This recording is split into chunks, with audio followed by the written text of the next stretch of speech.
Hi Adam. I thought I'd give you a little tour of my apartment so that you can see where I live and how I live and what my tastes are and so forth.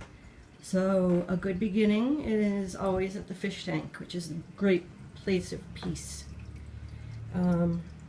Love just to sit in the rocking chair and look at these guys dance around.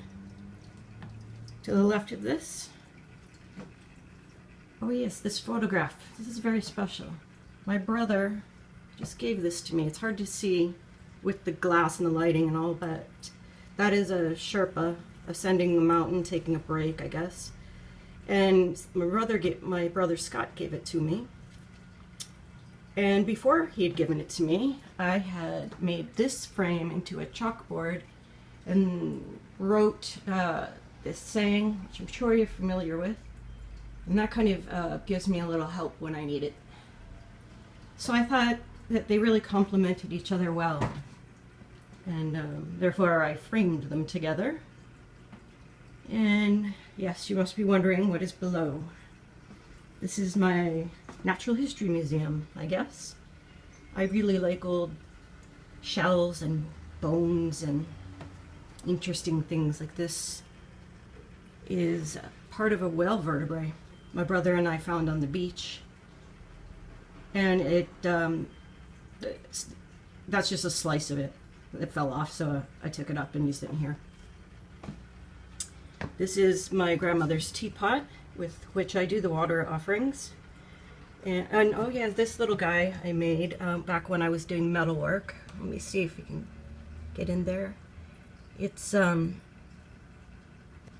cast in brass, and it has, you can see different angles to it. And it's just supposed to be sort of I guess a paperweight, or I don't know really what to use it for, but it shows my love for marine animals as well as birds. I think it comes through nicely. Let's see. Oh, moving right along. Try not to get the sunlight in your eyes. This is my orchid collection. Collection of 3, but still, they are very needy plants, and I love taking care of them. They just give you so much back. Moving on to my desk. This is a desk that my grandfather made, and my father just recently gave it to me. And that was made by Grandpa Mort, my great-grandfather. He was married to Catherine, who made this chair. She was a woodworker.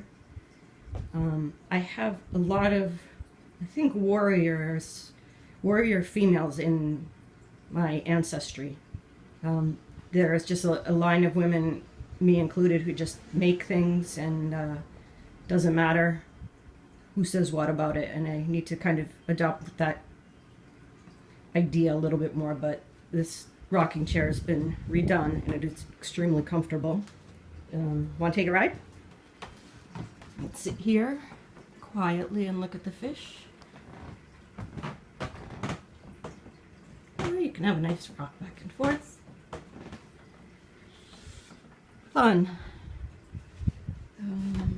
My shrine, that probably looks different than a lot of shrines. See if I can get it. The table is made out of driftwood that I found. And to me, it sort of signifies the tree of life. Maybe down here is the muddy part of the lake where the lotus starts. And as it practices Buddhism, it comes closer and closer and closer. And then the lotus opens, and we have bliss and emptiness. Coming back down, you know Buddha. Oh yes, my mother put this into calligraphy for me, the Guru Founder song. This is my 1,000-armed brass Avalokiteshvara that still needs to be rolled, but it was an amazing gift from somebody. And I've got little Geshe and different teacups for him each day. I use that little teeny tiny pot to make tea for him when I do my water offerings each day. Here. So that is my shrine. And this is also sort of part of it. You've seen this, my Dorje Shugden shrine. I got this old little spice rack and painted it to look kind of cool. And it has alcohol, tea, cake, milk, and curd. And the milk, the powdered milk, is in a vial because one of the bottles broke, and that's all I had. It's all appearance to mind anyway, right? This is exemplified by myself that I normally see does not exist. This, I tried to remind myself every day, was given to me for ordination. It's just a wonderful gift. I think all the rest of this you have seen is familiar to you. So, moving out of the bedroom, go right out into the living room. This is a beautiful rug that has also been in my family. I was a little girl. I remember when I was a little girl, I used to play with a train set, and I would put it right there in the blue parts. And I would make up all kinds of things in my head. It was pretty fun. Let's see. This couch is one of note, only because I got it off of Craigslist for $50.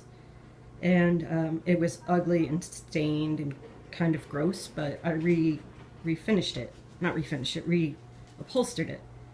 And it came out really well, and I was surprised about that because that's sort of a hard thing. I have plants everywhere, plants it seems. Let me show you this beautiful shelf, that sort of a hanging shelf I designed and built with my father because I wanted more room for plants. So you can see the shelf there, and then I'll zoom in. You can see these cables are holding it up to these sort of rafters that we built that sit right along the edge, or not, no, right along the edge of the top of the window, which is one of the strongest places. So now I have this beautiful display of all these plants. Of course, there's more plants down here. And, oh, my terrarium. This is the terrarium that I made. It's another little getaway, another little oasis in my mind. I don't know how well you can see this, but I've put some real live plants in there. Some dollhouse furniture. See, I made little ordained people. Let's see, can you see that guy? Those are difficult to make with one hand. That didn't come out like I thought, but they're kind of cute. So I love just coming in and tending to this as nice, quiet activity. Moving right along to this room is the room where I do all my artwork. It's pretty big and open. I don't have much going right now, but you can probably imagine me sitting here making a big mess. This shelving unit with this curtain on it is really just my art supplies that I've disguised, I hope.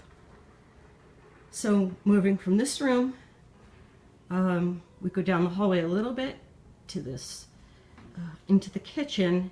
It's this really beautiful old authentic sign that my brother and I got from an old mill building that was being torn down. And so that's pretty interesting, I think. This leads into the kitchen.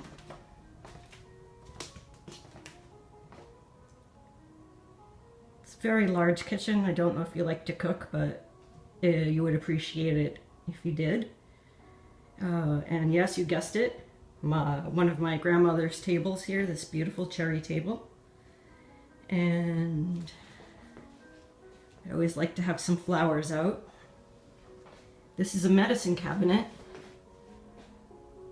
that I've collected over the years, and now I use it as a spice rack. Let me show you this, it's kind of cool.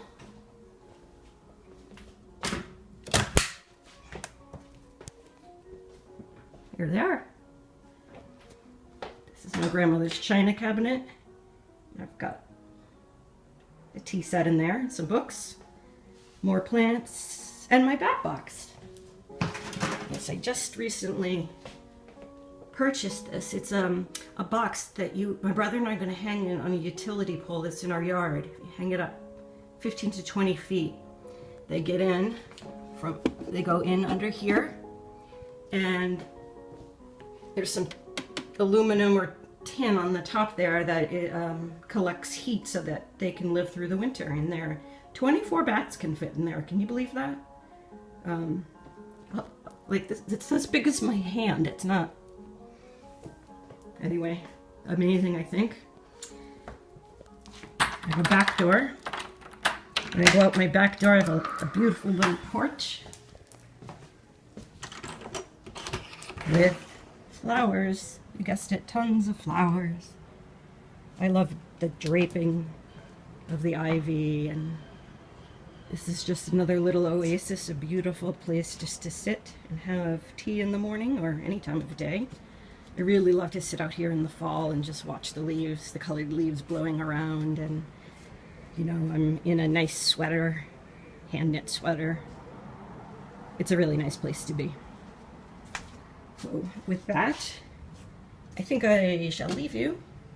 And so this is the conclusion of the interior of my apartment, and look forward to coming shots of Providence and this house from the outside, and also little videos from when I go to the temple in 5 days. Bye, Adam.